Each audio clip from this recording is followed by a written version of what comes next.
한효섭 칼럼 446 조폭 두목이 대통령이 되는 시대. 국민이 정신 차리고 나라를 지키자. 흑인공화국 1호인 하이티는 흑인 노예들이 무장투쟁으로 프랑스 식민 세력을 물리치고 1804년 건국한 중남미 최초의 흑인 독립국가로 주변국의 독립투쟁의 본보기가 되었던 나라입니다. 그랬던 하이티가 이제는 국정을 이웃 국가들에 의탁하는 처지가 되었습니다. 사실상의 무정부 상태는 지난 12일 아리엘 앙리 하이티 총리가 사의를 밝히면서 촉발되었습니다. 그를 몰아낸 세리게는 40대 후반 의경찰이었지만 범죄에 연루되었다는 혐의를 받고 2018년 12월 해고된 뒤 조직폭력배로 돌변하여 하이티 최대 폭력조직 G9의 두목이 되었습니다. 국가 기능이 상실되면서 하이티 국민들은 극심한 고통에 시달리고 있습니다. 조직폭력배의 난동으로 36만 명이 집을 떠나 난민이 되었고 100만 명이 기근 상황에 처할 수 있다는 UN 세계식량기구의 경고도 나오고 있습니다. 이에 세계 최대 강대국인 미국, 프랑스, 독일 등 주요 국가가 이런 위급항을 외면하고 자국의 국익과 자국민만을 생각해 앞다투어 자국민들을 철수 대피시키고 있는 현상을 보면서 만일 북한이 한국을 침공한다면 동맹국인 미국이 한국을 지켜줄 것인가 하는 의심이 듭니다. 혹시 자국민이 보호라 하여 자국민만을 대피시키고 철수시키면 말로만 핵무기 폐기 등 한반도 비핵화를 주장하는 것이 아닌지 궁금합니다. 6.25 한국 전쟁 당시 프랑스와 독일처럼 유엔군이 한국에 파견해 줄 것인지 의심이 갑니다.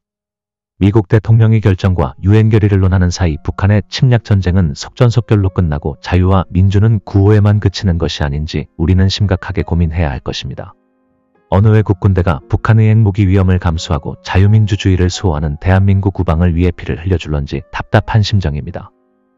21세기 자유민주주 국가들이 공산당으로 침략받았을 때 끝까지 지켜준 나라는 단 한 곳도 없었고 결국은 위정자의 부패와 무능으로 나라는 멸망하고 국민은 포로나 죽음이 아니면 짐승처럼 고통받으며 살고 있는 것입니다. 다른 제3세계 국가보다 빨리 독립을 쟁취한 하이티가 세계 최악의 실패국가 신세를 벗어나지 못하는 것은 국가의 중대기로마다 위정자들이 최악의 선택을 하여 악순환이 반복되었기 때문이라고지 적하고 있습니다. 흑인 노예의 독립국이라는 상징을 지닌 하이티는 건국 초기 중남미 식민지 독립투쟁을 지원하고 독립투자들이 도피처 역할을 한 국가입니다. 하이티의 위정자와 지도층과 지배층 및 지식층은 반미운동과 반유럽운동으로 미국과 유럽을 적대시하였습니다. 또한 위정자나 권력자들은 민생보다 권력 유지에 혈안되어 있습니다. 정파와 정당 간의 권력 다툼과 충돌이 빈번했고 선거를 통해 서로 당대 정당과 후보 의약점과 비난 비방에 최선을 다했고 집권당과 야당 간에 서로 우매하고 중상모략하는 선거 전략이 정부이고 민생은 국호이며 나라와 국민을 위한 비전도 정책도 없었고 오로지 권력만 탐하는 것에 열정을 쏟아부었습니다. 미국 위경제학자 데런 S. 모글로와 제임스 로빈슨의 저서 국가는 왜 실패하는가? 는 하이티, 북한, 소말리아 등과 같은 나라에서 권력 유지에만 혈안이 된 권력자와 후보들이 어떻게 나라를 망하게 하는지 이야기하고 있습니다. 제22대 총선을 바라보고 지켜보면서 대한민국 이 현실도 이해 속하지 않는가? 하는 합리적인 의심이 갑니다.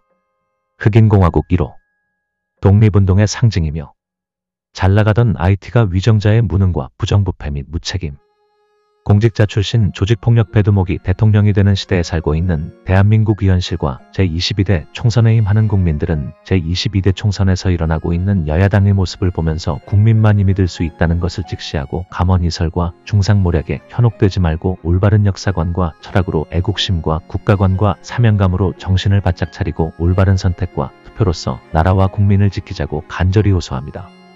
부산 한어린 한효섭입니다.